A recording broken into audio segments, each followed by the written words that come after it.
So ಇವತ್ತೇನಪ್ಪ ಅಂದರೆ ಒಂದು comment ಮಾಡ್ತಾಯಿದ್ದಾರೆ ಬೇಗ ಬೇಗ ಅಂದರೆ ಏನು ಅಣ್ಣ 14 ವೀಲು 16 ವೀಲು 10 ವೀಲ್ ಡ್ರೈವಿಂಗ್ ಮಾಡೋದು ಎಷ್ಟು ಉಳಿಬೋದು ಡ್ರಿಂಕ್ ಮಾಡೋದು ಬಿಟ್ಟರೆ ಅಂತ ಕಮೆಂಟ್ ಮಾಡಿದ್ದಾರೆ. ಡ್ರಿಂಕ್ ಮಾಡೋದು ಬಿಟ್ಟರೆ ಅವ್ರಿಗೆ ಕಮೆಂಟ್. ಬಟ್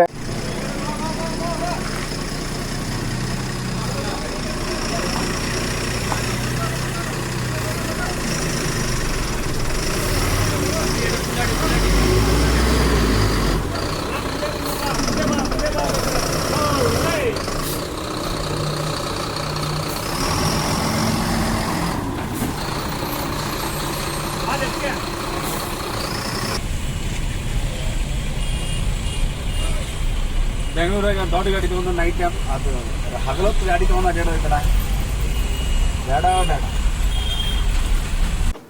ಇವಾಗ ಇನ್ನೊಂದು ಅವರಲ್ಲಿ ಖಾಲಿ ಆಗುತ್ತೆ. ಖಾಲಿ ಮಾಡ್ಕೊಂಡು ಇಲ್ಲಿಂದ ಓಡಬೇಕಷ್ಟೇ ನಾವು.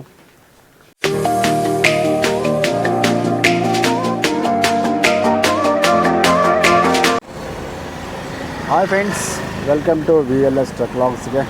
ಸೊ ಏನಪ್ಪ ಅಂದ್ರೆ ಹೊಸಕೋಟೆಗೆ ಬಂದೀವಿ. ಹೊಸಕೋಟೆಗೆ ಬಂದು ಮಧ್ಯಾಹ್ನ ಆಯಿತು. ಇವಾಗ ಅಂದರೆ ಬೆಳಗ್ಗೆನೇ ಬಂದೀವಿ. ಬಂದು ತರಬಿದ್ವಿ. ಸೊ ಗಾಡಿಯಾಗ ಅಡುಗೆ ಮಾಡ್ಕೊಂಡ್ವಿ. ಏನು ಮಾಡಿವಪ್ಪ ಅಂದ್ರೆ ಪಲಾವ್ ಮಾಡೀವಿ.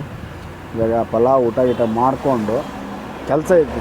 ಏನೇನು ಕೆಲಸ ಅಂತ ಊಟ ಗೀಟ ಮಾಡಿಂದ ಹೇಳ್ತೀನಿ ನಿಮಗೆ.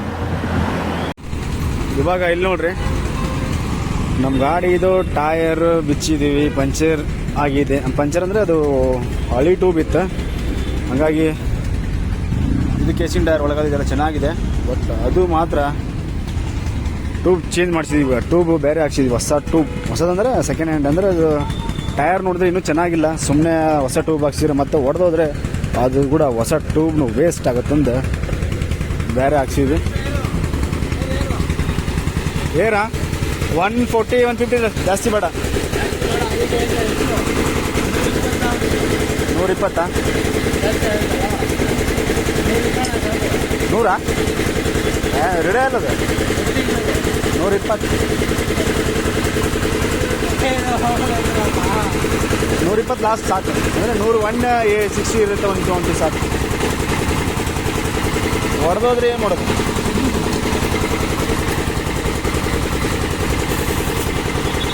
ನೋಡಿ ಟೈರ್ ಹೆಂಗಿದೆ ಅಂತೂ. ಒಟ್ಟು ಇದು ನಮಗೊಂಥರ ಆ ಥರ ಆಯಿತು. ಅಲ್ಲಿಂದ ಇಲ್ಲಿ ಮಟ್ಟ ಬಂದೈತಿ. ಇಲ್ಲಿ ಬಂದ ಮೇಲೆ ಪಂಚರ್ ಆಯಿತು. ಕೊನೆಗೂ ಇವಾಗ ಇದು ಟೈರ್ ಮತ್ತೆ ಟ್ಯೂಬ್ ಚೇಂಜ್ ಮಾಡ್ತಿದ್ವಿ. ಇವತ್ತು ಖಾಲಿ ಮಾಡಿಕೊಂಡು ಅದು ನಾಳೆ ಬೆಳಗ್ಗೆ ಖಾಲಿ ಆಗುತ್ತೆ. ಮತ್ತು ರಿಟರ್ನ್ ಪುನಃ ನಾವು ಏನು ಮಾಡಬೇಕಪ್ಪ ಅಂದ್ರೆ ಲೋಡ್ ಮಾಡೋಕ್ಕೆ ಹೋಗ್ಬೇಕು. ಇಲ್ಲೇ ಹೊಸಕೋಟೆ.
Good morning friends. ಇವಾಗ ನಾವು ಹೋಗ್ತಾ ಇರೋದು ನಾಷ್ಟ ಮಾಡಕ್ಕೆ ಹೊಂಟಿವಿ. ಸೊ ಗಾಡಿ ಎಲ್ಲ ನಿನ್ನೆ ರಾತ್ರಿ ಬಂದು ಗಾಡಿ ಸೈಡ್ ಹಾಕಿ ಇವಾಗ ನಾಷ್ಟ ಮಾಡಕ್ಕೆ ಹೊಂಟಿವಿ. ಗಾಡಿಯೆಲ್ಲ ಒಳಗಡೆ ಹಾಕಿ ಖಾಲಿ ಆಗಿದೆ ಇವಾಗ ಅರ್ಧ. ಸೊ ಇನ್ನೊಂದು ಅರ್ಧ ಖಾಲಿ ಆಗುತ್ತಲೇ ನಾವು ಹೋಗಿ ನಾಷ್ಟ ಇಷ್ಟ ಮಾಡ್ಕೊಂಬಂದು ಇಲ್ಲಿದ್ದು ಹೊರಡ್ಬೇಕು.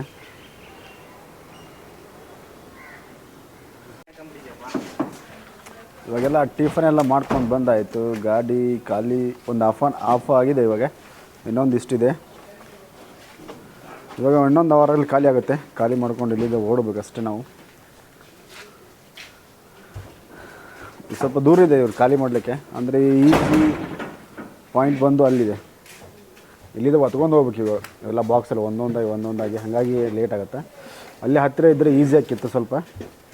ಅಂದರೆ ಗಾಡಿ ಪಾಸ್ ಆಗೋದು ಒಳಗಡೆ ಪಾಯಿಂಟ್ ಅಷ್ಟೊಂದು ಸರಿ ಇಲ್ಲ.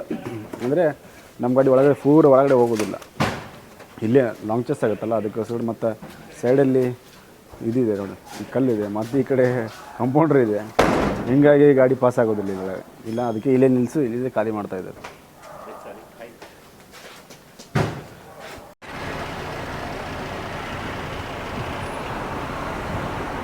ಇವಾಗ ಖಾಲಿ ಮಾಡಿಕೊಂಡು ಸೀದಾ ಗಾಡಿ ತೊಗೊಂಡು ಹೋಗ್ತಾಯಿದ್ದೀವಿ.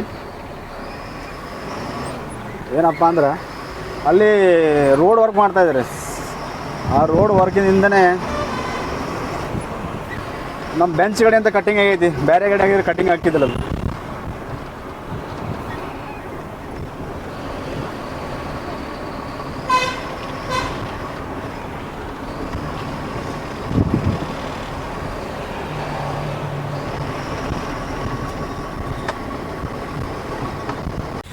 ನಾವು ಖಾಲಿ ಮಾಡಿದ್ದೊಂದು ಮತ್ತೆ ಪುನಃ ಹೋಗ್ತಾ ಇದ್ದೀವಿ ಸಿಟಿ ಒಳಗಡೆ ಹೋಗಿ ಯೂಟರ್ನ್ ಮಾಡ್ಕೊಂಡು ಇಲ್ಲಿ ಬರೋದ್ರಿಂದ. ಇಲ್ಲಿ ನೋಡಿದ್ರೆ ಟ್ರಾಫಿಕ್ ಫುಲ್ ಜಾಮ್.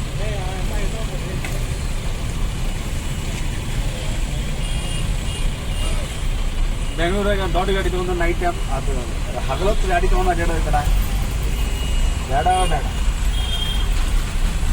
ಮುಂಜಾನೆ ಹಿಡ್ಕೊಂಡು ಸಣ್ಣ ನಾವು ಸುತ್ತಾಡಿದ್ರೆ ಬೆಂಗಳೂರಿನಾಗ ಅಂತೂ ಹೊರಗೆ ಹೋಗೋದು, ಅಷ್ಟು ಟ್ರಾಫಿಕ್. ನೋಡಲಿ ಇವ್ರು ಹೆಂಗೆ ಬರ್ತಾರ, ಅವ್ರು ಏನು ಹೋಗ್ತಾರೆ, ನಾವು ನೋಡೋದು ಇದೇನು.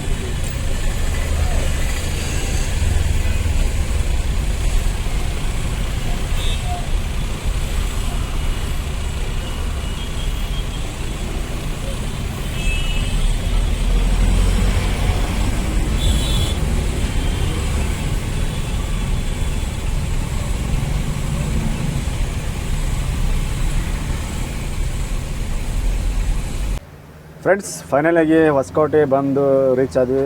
ಲೋಡಿಂಗ್ ಮಾಡ್ಬೇಕಂತ ಮಧ್ಯಾಹ್ನ ಬಂದ್ವಿ. ಲೋಡಿಂಗ್ ಏನು ಆಗಲಿಲ್ಲ. ಆ್ಯಕ್ಚುಲಿ ಏನಪ್ಪ ಅಂದ್ರೆ ನಮ್ಮದೇ ಒಂದು ಕಂಪ್ನಿಗೆ ಒಂದು ಗಾಡಿ ಬಂದಿತ್ತು, 14 wheel ಟ್ರಕ್ ಗಾಡಿ. ಅಂದರೆ ಟನ್ನೇಜು 27 ಟನ್ನೇಜ್ ಇತ್ತು. ನಮ್ಮ ಗಾಡಿ ಬೇಕಾಗಿದ್ದು 20 ಟನ್. ಹಾಗಾಗಿ ಗಾಡಿ ಲೋಡ್ ಆಗಲಿಲ್ಲ. ಅದೇ ಗಾಡಿ ಲೋಡ್ ಮಾಡಿ ಕಳಿಸ್ಬೇಕು. ಇವಾಗ ಲೋಡ್ ಆಗ್ತಾಯಿದೆ. ಇನ್ನೇನು ಹಗ್ಗ ಹಾಕಿ ಕಳಿಸ್ಬಿಡ್ದು. ನಾಳೆ ನಾವು ಲೋಡ್ ಮಾಡ್ಕೊಂಡು ಹೋಗಾಯ್ತು ಅಂತಂದು. ಸೊ ಇವತ್ತೇನಪ್ಪ ಅಂದರೆ ಒಂದು ಕಮೆಂಟ್ ಮಾಡ್ತಾಯಿದ್ದಾರೆ ಬೇಗ. ಅಂದರೆ ಏನು ಅಣ್ಣ 14 wheel 16 wheel 10 wheel ಡ್ರೈವಿಂಗ್ ಮಾಡೋದು ಎಷ್ಟು ಉಳಿಬೋದು, ಡ್ರಿಂಕ್ ಮಾಡೋದು ಬಿಟ್ಟರೆ ಅಂತ ಕಮೆಂಟ್ ಮಾಡಿದ್ದಾರೆ. ಡ್ರಿಂಕ್ ಮಾಡೋದು ಬಿಟ್ಟರೆ ಅವ್ರಿಗೆ ಕಮೆಂಟ್. ಬಟ್ ನಾ ಏನು ಹೇಳೋದಪ್ಪ ಅಂದ್ರೆ ಖರ್ಚಾಗುತ್ತೆ. ಹೆಂಗಪ್ಪ ಅಂದ್ರೆ ಈಗ ಮಿನಿಮಮ್ ಹೇಳ್ರಿ, ಈಗ ನಿಮ್ಮ ಪ್ರಕಾರ 200 ರೂಪಾಯಿ ನೀವು ಕುಡಿತಾ ಇದ್ದೀರಿ ಅಂತ 200 ರೂಪಾಯಿ ಅಂದ್ರೆ ತಿಂಗಳಿಗೆ ಒಂದು 6,000 ರೂಪಾಯಿ ಖರ್ಚಾಗುತ್ತೆ. ನಿಮಗೆ 6,000 ರೂಪಾಯಿ ಖರ್ಚಾಗೋದ್ರಿಂದ ನಿಮಗೆ ತಿಂಗಳಿಗೆ ಒಂದು 20,000 30,000 ರೂಪಾಯಿ 20,000 ರೂಪಾಯಿ ದುಡಿತಾ ಇದ್ದೀರಿ ಅಂತ ತಿಳ್ಕೊಂಡು 6,000 ರೂಪಾಯಿ ನಿಮ್ಗೆ ಎಷ್ಟು ಉಳಿತು? 14,000 ಉಳಿತು. ಅದಕ್ಕೆ 6,000 ರೂಪಾಯಿ ಲಾಸ್ ಆಗುತ್ತೆ. ನಿಮಗೆ 6,000 ಲಾಸ್ ಆಗುತ್ತೆ ಅಂತ ಟಾರ್ಗೆಟ್ ಇಷ್ಟೇ ಅಂತಲ್ಲ, ಅವ್ರು ಕುಡಿಯೋದ್ರ ಮೇಲೆ ಡಿಪೆಂಡ್ ಆಗುತ್ತೆ, ಬ್ರ್ಯಾಂಡ್ ಮೇಲೆ ಡಿಪೆಂಡ್ ಆಗುತ್ತೆ. ಅವರು 300 ರೂಪಾಯಿ ಕುಡಿಯೋರು ಇರ್ತಾರೆ, 200 ರೂಪಾಯಿ 500 ರೂಪಾಯಿ ಖರ್ಚು ಮಾಡ್ತಾರೆ. ನೀವು 500 ರೂಪಾಯಿ ಖರ್ಚು ಮಾಡೋರು ಇದ್ದರೆ 15,000 ರೂಪಾಯಿ ತಿಂಗಳಿಗೆ ಮೈನಸ್ 20,000 ರೂಪಾಯಿ ಪೇಮೆಂಟ್, 5,000 ರೂಪಾಯಿ ಕ್ಯಾಶ್. ನಿಮಗೆ ಇಷ್ಟೆಲ್ಲ ಲಾಸ್ ಆಗುತ್ತೆ. ಮತ್ತು ನೆಕ್ಸ್ಟ್ ಇನ್ನೊಂದು ನಿಮ್ಗೆ ಉಳಿತಾಯ ವಿಷಯ ಏನಪ್ಪ ಅಂದ್ರೆ, ನೀವು ಡ್ಯೂಟಿ ಮಾಡಬೇಕಾದ್ರೆ ಹೊರಗಡೆ ಎಲ್ಲ ಮೇಲೆ ಇಡೋದಕ್ಕೆ ಜಾಸ್ತಿ ಗಾಡೀಲಿ ಅಡುಗೆ ಮಾಡ್ಕೊಂಡು ಊಟ ಮಾಡೋದಕ್ಕಿಂತ ನಿಮಗೆ ಹೆಲ್ತಿಗೆ ಸ್ವಲ್ಪ ಬೆಸ್ಟ್ ಮತ್ತು ಅಮೌಂಟೂ ಉಳಿತಾಯ ಆಗುತ್ತೆ. ಯಾಕಪ್ಪ ಅಂದ್ರೆ ಇವಾಗ ನೀವು ಹೋಟೆಲ್ ಊಟ ಮಾಡೋದ್ರಿಂದ ಒಂದು 10% ನಿಮ್ಗೆ ಕೈಯಲ್ಲಿ ರೇಷನ್ ಆಯ್ತು, ಗ್ಯಾಸ್ ಆಯ್ತು, ಈ ತರಕಾರಿ ನೀವು ಐಟಮ್ಸ್ ತೊಗೊಂಡು ಒಂದು ಅರ್ಧ ರೇಟಲ್ಲಿ ನೀವು ತೊಗೊಂಡು ಅಡುಗೆ ಮಾಡ್ಕೊಂಡು ಊಟ ಮಾಡಿದ್ರೆ ನಿಮಗೆ 10% ಉಳಿತಾಯ ಆಗುತ್ತೆ. ಅಂದರೆ ಈಗ ತಿಂಗಳಿಗೆ ಒಂದು ದಿನಕ್ಕೆ ಒಂದು ಎಷ್ಟು ಖರ್ಚು ಮಾಡ್ತೀರಪ್ಪ ನೀವು ಟಾರ್ಗೆಟ್ ಮಾಡ್ಕೊಳ್ಳಿ. ಹೋಟೆಲ್ಗೆ ಊಟ ಸಿಂಗಲ್ ಆಗಿದ್ದೀರಿ 500 ರೂಪಾಯಿದಂಗೆ ಲೆಕ್ಕ ಮಾಡಿ ತಿಂಗಳಿಗೆ 15,000 ರೂಪಾಯಿ ನಿಮ್ಮದು ಭತ್ತದ ಖರ್ಚಾಯಿತು. 15,000 ರೂಪಾಯಿ ಖರ್ಚು ಮಾಡೋದ್ರಿಂದ ಒಂದು ತಿಂಗಳು 5,000-6,000 ರೂಪಾಯಿ ನೀವು ರೇಷನ್ ಒಂದು ತಿಂಗಳಲ್ಲಿ 5,000-6,000 ಸ್ಟಾರ್ಟಿಂಗ್ ಮೂಮೆಂಟ್ ಸ್ವಲ್ಪ ಖರ್ಚು ಜಾಸ್ತಿ ಬರುತ್ತೆ. ಯಾಕಂದರೆ ಸಾಮಾನೆಲ್ಲ ತೊಗೋಬೇಕು, ಗ್ಯಾಸ್ ಎಲ್ಲ ತೊಗೋಬೇಕು, ಸ್ವಲ್ಪ ಜಾಸ್ತಿ ಬರುತ್ತೆ. ಆಮೇಲೆ ಆಯ್ತಲ್ಲ ನೆಕ್ಸ್ಟ್ ರೇಷನ್ ಕಾಯಿಪಲ್ಲೆ ಸ್ವಲ್ಪ ಸ್ಲೋ ಆಗಿ ಬರ್ತದೆ. ಅರ್ಧ ರೇಟ್ ಹಿಡ್ಕೊರಿ, 7,000 ರೂಪಾಯಿ ತಿಂಗಳಿಗೆ ಖರ್ಚು ಅಂತ ತಿಳ್ಕೊರಿ. 7,000 ರೂಪಾಯಿ ನಿಮ್ಗೆ ಉಳಿತಾಯ ಆಯಿತು. ಒಳ್ಳೆ ನಿಮಗೆ ಬಿಸಿವಾದಂಥದ್ದು ಅಡುಗೆ ಮಾಡ್ಕೊಂಡು ನೀವು ಉಣ್ಬೋದು. ಒಂದು ಅರ್ಧ ತಾಸು ಲೇಟ್ ಆದ್ರೆ ಪರವಾಗಿಲ್ಲ, ಹೊಟ್ಟೆ ತುಂಬ ಊಟ ಮಾಡ್ಬೋದು. ಬಟ್ ಯಾವಾಗ ಏನೋ ಒಂದು ಅರ್ಜೆಂಟ್ ಹೋಗ್ತಾ ಇದ್ದೀರಿ, ಪಾಲ್ಟಿ ಹೋಗ್ಬೇಕು, ಖಾಲಿ ಮಾಡಬೇಕು, ಏನೋ ಸುಸ್ತಾಗುತ್ತೆ, ಯಾವುದೋ ಒಂದು ಟೈಮ್ನಾಗ ಮಾಡಿರಿ, ಅದಕ್ಕೇನು ಅನಿಸಲ್ಲ. ಒಂದು ಟೈಮ್ನಾಗ ಮಾಡ್ತಾ ಇರಬೇಕು. ಯಾಕಂದರೆ ನಮಗೂ ಸ್ವಲ್ಪ ಟೇಸ್ಟು ಚೇಂಜ್ ಆಗ್ತಾ ಇರ್ತೈತಿ. ಹಾಗೆ ಬೇಸರ ಅವಸರ ಆಗ್ತಾ ಇರುತ್ತಲ್ಲ, ಆ ಟೈಮ್ನಾಗ ನಡೀತಾ ಇರ್ತೈತಿ. ಸ್ವಲ್ಪ ಪ್ರಾಪರ್ಟಿ ಉಳಿತಾಯ ಆಗ್ತಿರ್ತದೆ. ಇದನ್ನ ಯಾಕೆ ಹೇಳ್ತಾ ಇದ್ದೀನಪ್ಪ ಅಂದ್ರೆ, ಹೊಸದಾಗಿ ಡ್ರೈವಿಂಗ್ ಫೀಲ್ಡಿಗೆ ಬರ್ತಾ ಇರ್ತೀರಿ, ಇದನ್ನೆಲ್ಲ ನಿಮಗೆ ಇದು ಕೇಳ್ತಾ ಇರೋದು ಹೊಸದಾಗಿ ಫೀಲ್ಡಿಂಗ್ ಬರೋಕೆ ಕೇಳ್ತಾ ಇದ್ದೀರಿ ನೀವು. ಈ ಥರ ಅಂದರೆ ಈ ಫೀಲ್ಡಿಗೆ ಬರೋಬೇಕಂದ್ರೆ ಈ ಥರ ಅಂದ್ರೆ ಆ್ಯಕ್ಚುಲಿ ಈ ಫೀಲ್ಡಿಗೆ ಬರಬೇಕಪ್ಪ ಅಂದ್ರೆ ಏನೇನಲ್ಲ ನಾವು ಫಸ್ಟಿಗೆ ತಿಳ್ಕೊಬೇಕಪ್ಪ ಅಂದ್ರೆ, ಒಂದಿಷ್ಟು ಬೇರೆ ಕೆಲಸ ನೀವು ಯಾವುದು ಎಲ್ಲ ಟ್ರೈ ಮಾಡಿ ಆಗಿದೆ, ಯಾವುದು ಸಿಗಲಿಲ್ಲಪ್ಪ ಏನು ಮಾಡೋಕ್ಕೆ ಮುಂದೆ ಅನ್ನೋ ವಿಚಾರಕ್ಕೆ ಮಾತ್ರ ಕಾಲಿಡಿ. ಸುಮ್ಮನೆ ಡ್ರೈವಿಂಗ್ ಫೀಲ್ಡಲ್ಲಿ ಕಾಲು ಇಟ್ಕೊಂಡು ಇದೊಂಥರ ಹೆಂಗಂದರೆ ಜನಗಳೇ ಜಾಸ್ತಿ ರೆಸ್ಪೆಕ್ಟೇ ಕೊಡೋಲ್ಲ, ಅಂದರೆ ಬೆಲೆನೇ ಇಲ್ಲದಂಗೆ ಮಾಡಿಬಿಡ್ತಾರೆ ಜನಗಳೇ ಡ್ರೈವರ ಗಾಡಿಯವರಿಗೆ. ಯಾಕಂದ್ರೆ ಸಿಕ್ಕಾಬಿಟ್ಟು ಜನ ಬರ್ತಾರೆ, ಯಾರೋ ಮಾಡೋ ತಪ್ಪಿಗೋಸ್ಕರ ಯಾರೋ ಶಿಕ್ಷೆ ಅನುಭವಿಸೋದು ಅಂತಾರಲ್ಲ, ಆ ಥರ ಯಾರೊಬ್ರು ಮಾಡಿರ್ತಾರೆ ಯಾರಿಗೋ ಮೇಲೆ ಬರುತ್ತೆ. ಹಾಗಾಗಿ ರೆಸ್ಪೆಕ್ಟ್ ಕೊಡೋದಕ್ಕೆ ಜನ ಕಮ್ಮಿ. ಯಾಕಂದರೆ ಜನದ ನಾವೆಲ್ಲ ಇಷ್ಟೆಲ್ಲ ರಾತ್ರಿ ಹೆವಿಲಿ ನಿದ್ಗೆಟ್ಕೊಂಡು ಎಲ್ಲ ಕಷ್ಟಪಟ್ಕೊಂಡು ಡ್ರೈವಿಂಗ್ ಮಾಡಿದರೂ ಜನಗಳಿಗೆ ಅರ್ಥ ಆಗಂಗಿಲ್ಲ. ಏನೋ ರಾಂಗ್ ಸೈಡ್ ಹಚ್ಚಿದ್ರು, ರೈಟ್ ಸೈಡ್ ಹಚ್ಚಿದ್ರು, ಹೇಳೇ ಹಚ್ಚಿದ್ರು ಬಂದು ಬೈಯೋರೆ. ಅದ್ರ ಮೇನ್ ಭಾಳ ಜಾಸ್ತಿ ಜನಗಳು ಅವ್ರದ್ದು ದೃಷ್ಟಿಯಲ್ಲಿ ಕಾಣೋದು ಅದೊಂಥರ ಬೇರೆನೇ ಕಾಣ್ತಾ ಇರುತ್ತೆ. ಆದರೆ ಈ ಫೀಲ್ಡಲ್ಲಿ ನಮಗೇನು ಅನಿಸಲ್ಲ, ಬಟ್ ಅವರು ಬೇರೆ ಈ ಫೀಲ್ಡಿನ ಬಗ್ಗೆ ತಿಳ್ಕೊಂಡಿರಂಗಿಲ್ಲ. ಈ ಫೀಲ್ಡಲ್ಲಿ ಏನಿದೆ, ಹೆಂಗೆ ಜೀವನ ಹೆಂಗಿದೆ ಲೈಫ್ ಇದರಲ್ಲಿ ಅನ್ನೋದು ಏನೋ ತಿಳ್ಕೊಳಂಗೆ ಇಲ್ಲ. ತಿಳ್ಕೊಂಡಾರ ಹಂಗೆ ಏನೋ ಮಾತಾಡ್ತಾರೆ. ಹಾಗಾಗಿ ಈ ಫೀಲ್ಡಿಗಿಂತ ಬರೋಕ್ಕಿಂತ ಮುಂಚೆಗೆ ನೀವು ಏನು ಮಾಡಬೇಕಾದ್ರೆ ಎಲ್ಲ ನೋಡಿ ಲಾಸ್ಟ್ ಫೈನಲಿ ಹಿಂಗೆ ಯಾವುದು ಸಿಗಲಿಲ್ಲಪ್ಪ ಅಂದ್ರೆ, ಇದಕ್ಕೆ ಎಷ್ಟೋ ಮಂದಿ ಬಂದಿದ್ದಾರೆ. ಈಗ ಆರ್ಮಿಗೆ ಹೋಗ್ಬೇಕನ್ನೋರು ಆಗ್ಲಾರಕ್ಕೆ ಇಲ್ಲಿ ಡ್ರೈವಿಂಗ್ ಮಾಡ್ತಾಯಿದ್ದಾರೆ, ಮತ್ತು ಎಷ್ಟೋ ಮಂದಿ ಜಾಬ್ ಸಿಗ್ಲಾರಕ್ಕೆ ಎಷ್ಟೋ ಮಂದಿ ಮಾಡ್ತಾಯಿದ್ದಾರೆ. ಮಾಡಲಿ, ಇದು ಒಂದು ತುತ್ತು ಅನ್ನ ಕೊಡುತ್ತೆ ಇಲ್ಲ ಅಂತಲ್ಲ. ಆದರೆ ಏನಂತಲ್ಲ, ಟ್ರೈ ಮಾಡಿ ಫಸ್ಟಿಗೆ ಎಲ್ಲ ಕೆಲಸ ಟ್ರೈ ಮಾಡಿ. ಲಾಸ್ಟಿಗೆ ಯಾವುದು ಆಗದಾರಕ್ಕೆ ಇದು ಕೈ ಹಿಡಿತೈತಿ. ಇದೊಂಥರ ಹೆಂಗಂತಾನೆ ನಿಮ್ಮ ಕೈ ಬಿಡಂಗಿಲ್ಲ ಅಂತಲ್ಲ, ಕೈ ಹಿಡಿದೈತಿ. ಬಸ್ಟ್ ಎಲ್ಲ ದಾಟಿ ಲಾಸ್ಟಿಗೆ ಬಂದು ಕೈ ಹಿಡಿಯಿರಿ. ಯಾಕಂದರೆ ಇದು ಯಾವತ್ತೂ ಕೈ ಬಿಡೋ ಪ್ರಶ್ನೆ ಅಂತಲ್ಲ. ನಾವು ಇದನ್ನು ನಂಬ್ಕೊಂಡು ಎಷ್ಟು ಚೆನ್ನಾಗಿ ಹೋಗ್ತೀವಿ ಅಷ್ಟು ಚೆನ್ನಾಗಿ ನಾವು ಇರ್ತೀವಿ. ಇದ್ರ ಮೇಲೆ ನಾನು ಹಂಗಾತಿ ಹಿಂಗಾತಿಂದ ಬಟ್ ನಾವು ಎಷ್ಟು ಪ್ರೀತಿಯಿಂದ ನಾವು ದುಡಿಮೆಯನ್ನು ಮಾಡಿಕೊಂಡು ನಡೆಸ್ಕೊಂಡು ಹೋಗ್ತೀವಿ ಅಷ್ಟು ಚೆನ್ನಾಗಿ ನಮ್ಮ ಲೈಫ್ನೂ ಆಯ್ತು, ನಮ್ಮ ಜೀವನ ಅಷ್ಟು ಸಾಗ್ತಾ ಇರೋದು ಚೆನ್ನಾಗಿ.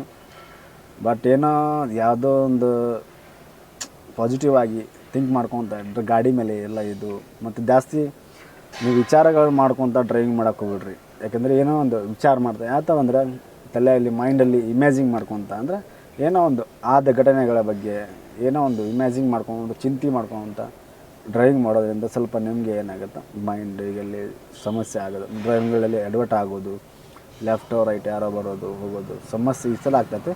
ಫ್ರೀಯಾಗಿ ಡ್ರೈವಿಂಗ್ ಮಾಡಿ, ಅಂದರೆ ಮೈಂಡೆಲ್ಲ ಫ್ರೆಶ್ ಮಾಡ್ಕೊರಿ. ಫ್ರೆಶ್ ಅಂದರೆ ಫ್ರೆಶ್ ಮಾಡಿಕೊಂಡು ಅಗದಿ ಡ್ರೈವಿಂಗ್ ಮಾಡಿ. ಮತ್ತು ನಿಮ್ಗೆ ಏನಾದರೂ ನಿದ್ದೆ ಬರೋದಾದರೆ ಸೈಡ್ ಹಾಕಿರಿ, ನಿದ್ದೆನಲ್ಲಿ ಡ್ರೈವಿಂಗ್ ಮಾಡೋಕೆ ಹೋಗ್ಬೇಡ್ರಿ. ನಿದ್ದೆನಲ್ಲಿ ಡ್ರೈವಿಂಗ್ ಮಾಡೋದ್ರಿಂದ ಏನು ಅವಾರ್ಡ್ ಏನು ಕೊಡೋಂಗಿಲ್ಲ, ಬಹುಮಾನ ಕೊಡೋಂಗಿಲ್ಲ. ಇಷ್ಟು ಅವರ್ ರೀಚ್ ಆಗಿದೆಯಪ್ಪ ಅಂತ ಅದೆಲ್ಲ ಯಾರು ಒಂದಿನದ ಡ್ಯೂಟಿ ಅಲ್ಲ ಇದು. ಇವತ್ತೊಂದು ದಿವಸ ನಾವು ಹೊಡೆದಂದ್ರೆ ಮುಗಿಯೈತಪ್ಪ ಆರಾಮ್ ಅನ್ನೋಂಗಿಲ್ಲ. ಹಾಗಾಗಿ ಆರಾಮ್ ನಿಮ್ಮ ಸೇಫ್ಟಿ, ಗಾಡಿ ಸೇಫ್ಟಿ ನೋಡ್ಕೊಂಡು ಡ್ರೈವಿಂಗ್ ಮಾಡಿ.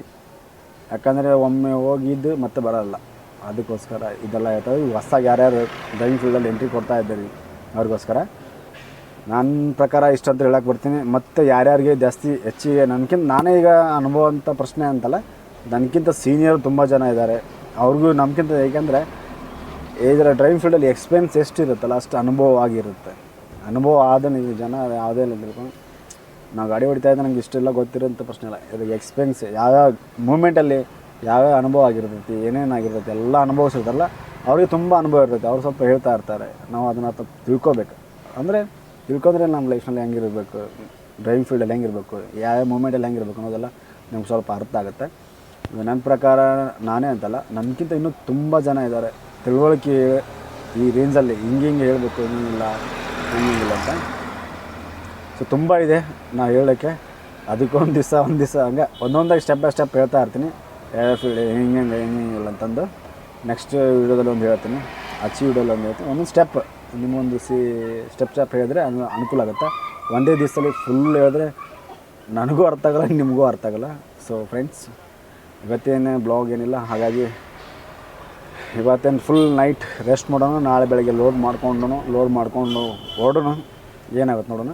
ಅಂದರೆ ಈ ಟೈಫಲ್ಲಿ ನಮ್ಗೆ ಸ್ವಲ್ಪ ಗಾಡಿ ಕೆಲಸ ಉಂಟು, ಹೋಗಿ ಕೆಲಸ ಅಂದರೆ ಗಾಡಿದು ಎಡ್ ಬ್ಲೋ ಕುಡಿಯೋತಾ ಇಲ್ಲ. ಎಡ್ ಬ್ಲೋ ಕುಡಿಲಿಕ್ಕಂದ್ರೆ ಏನೇನು ಸಮಸ್ಯೆ ಆಗುತ್ತಪ್ಪ ಅಂದ್ರೆ ಎಡ್ ಬ್ಲೋದು ಮೈಲೇಜ್ ಡ್ರಾಪ್ ಆಗುತ್ತೆ, ಪಿಕಪ್ ಡೌನ್ ಆಗುತ್ತೆ. ಹೀಗಾಗಿ ಇದೆಲ್ಲ ಸಮಸ್ಯೆ ಆಗ್ತಾಯಿದೆ. ಸೊ ಫ್ರೆಂಡ್ಸ್, ಇದು ಟ್ರಿಪ್ ಹೋಗಿ ಮತ್ತೆ ಲಾಂಗ್ ಟ್ರಿಪ್ ತೊಗೋಣ. ಇದೇ ಆಗಿತ್ತು ನಾನು ಇವತ್ತಿನ ವಿಶೇಷ ಹೇಳಬೇಕನ್ನಿಸ್ತು. ಅದಕ್ಕೆ ನೀವು ಕೇಳ್ತಾ ಇದ್ದಿಲ್ಲ ಕಮೆಂಟಲ್ಲಿ ಹೇಳಿ, ನಾನು 2-3 ಜನ ಕಮೆಂಟ್ ಮಾಡಿದ್ರೆ ಅದಕ್ಕೆ ನಾನು ಹೇಳ್ತಾ ಇದ್ದೆ ಇಷ್ಟಂತೂ. ಇದಂತೂ ಅರ್ಥ ಆಯ್ತು ಅನಿಸುತ್ತೆ. ಅರ್ಥ ಆಗಲಿಕ್ಕೆ ಮತ್ತು ಇನ್ನೊಂದು ಕಮೆಂಟ್ ಮಾಡಿ ಹೇಳ್ರಿ, ಮತ್ತೊಮ್ಮೆ ಇನ್ನೊಮ್ಮೆ ಹೇಳ್ತೀನಿ. ಸೊ ಫ್ರೆಂಡ್ಸ್, ಮತ್ತೆ ಸಿಗೋಣ ನೆಕ್ಸ್ಟ್ ಬ್ಲಾಗ್ನಲ್ಲಿ. Bye friends. ಹಾಗೆ ಯಾರು ಹೊಸ್ದಾಗಿ ನೋಡ್ತಾ ದಯವಿಟ್ಟು ಸಬ್ಸ್ಕ್ರೈಬ್ ಮಾಡಿ, ವಿಡಿಯೋ ಇಷ್ಟ ಆದರೆ ಲೈಕ್ ಕೊಡಿ. ಬಾಯ್.